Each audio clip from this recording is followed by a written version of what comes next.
আমরা ধরো যে কোনো একটা আনকাউন্টেবল নাউন বাট এটা আমরা কাউন্টেবল অর্থে ব্যবহার করতে চাচ্ছি, তখন এটা কি করবো?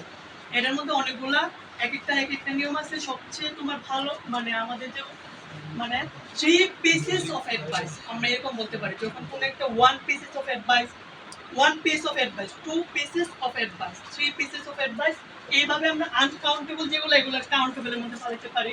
বাট কিছু ক্ষেত্রে তোমার আমাদের এক্সেপশনাল থাকে। এগুলো হচ্ছে আজকে তো আমাদের মানে একদম পরিপূর্ণ ক্লাস নিতে পারতেছি না, যেহেতু ট্রায়াল ক্লাস।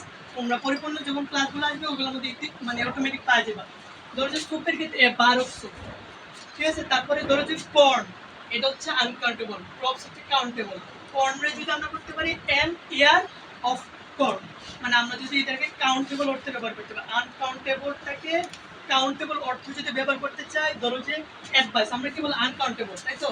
কিন্তু আমার মনে হলো যে তোমার আমি 3টা অ্যাডভাইস দেওয়া দরকার, তাহলে কি দেবো? মানে 3 pieces of advice, এইভাবে করবে। এটা হচ্ছে কাউন্টেবল অর্থ, ঠিক আছে।